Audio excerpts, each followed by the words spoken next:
ये कहानी है उस महिला की जिसने सत्ता को हिलाकर रख दिया था। जी हाँ, मैं बात कर रही हूँ शाहबानो बेगम केस की।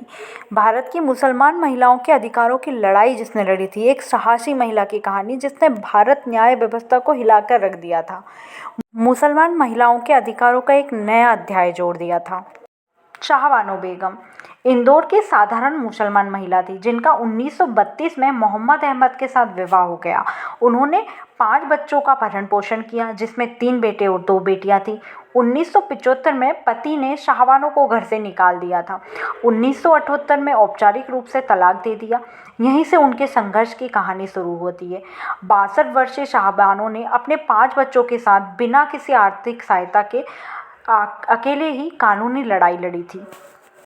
यहीं से कानूनी कदम उन्होंने उठाया। शाहबानो ने सीआरपीसी सेक्शन 125 के तहत अपने पति से रखरखाव मेंटेनेंस की मांग की। उनके पति का कहना था कि हमारे पर्सनल लॉ, मुस्लिम लॉ के अकॉर्डिंग इद्दत की अवधि 3 महीने तक ही रखरखाव देना होता है हमें।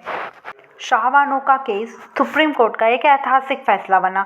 23 अप्रैल 1985 को न्यायाधीश पीठ 5 जजों की बैठक ने एक ऐतिहासिक फैसला सुनाया, जिसमें उन्होंने मुस्लिम महिलाओं के सेक्युलर कानून के तहत रखरखाव का पूर्ण अधिकार बताया और सीआरपीसी की 125 के तहत तलाक को पति के जीवन भर रखरखाव देना होगा, न कि इद्दत की अवधि तक। कानून की नज़र में सभी महिलाएं बराबर हैं, उन्हें समान संरक्षण का अधिकार दिया गया है। सुप्रीम कोर्ट के इस फैसले के आते ही पूरे देश में राजनीतिक तूफान में विरोध और प्रदर्शन उत्पन्न हो गए। मुसलमान पर्सनल लॉ बोर्ड ऑफ के प्रमुख नेताओं ने सुप्रीम कोर्ट के इस फैसले को विरोध किया और कहा कि हमारी स्वतंत्रता का हनन है, हमारे पर्सनल लॉ के दखल दिया जा रहा है।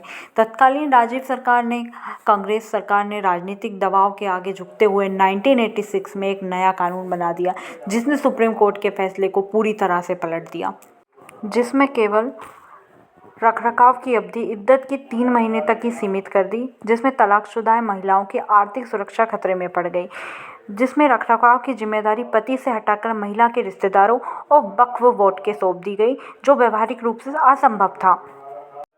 राजनीतिक लाभ के लिए महिलाओं के अधिकारों से समझौता कर दिया गया। यही भारत के देश में विवाद का कारण उत्पन्न हुआ। सुप्रीम कोर्ट ने 1986 में कानून की नई व्याख्या करते हुए शाहबानो केस में भावनाओं को पुनर्स्थापित किया।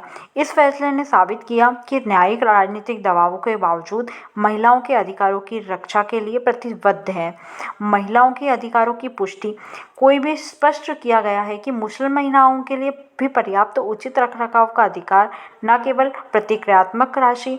न्याय में देरी हो सकती है लेकिन इनकार नहीं। महिलाओं के भी अधिकार है कि वे मौलिक है और वे किसी भी कीमत पर संरक्षित रहने चाहिए। महिलाओं के अधिकारों पर एक बहस छिड़ गई।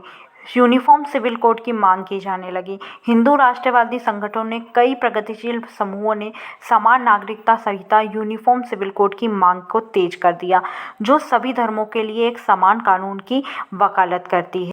शाहबानो का केस आज भी उन सभी मुसलमान महिलाओं को प्रेरित करता है, उन सभी लाखों महिलाओं को प्रेरित करता है जो इस तरह की गतिविधियों से जूझ रही हैं, तथा महिलाओं के इतिहास में एक महत्वपूर्ण मील का पत्थर भी बना, जिसमें ये साबित कर दिया कि न्यायपालिका कमज़ोर वर्गों के लिए रक्षा का महत्वपूर्ण भूमिका निभा सकती है।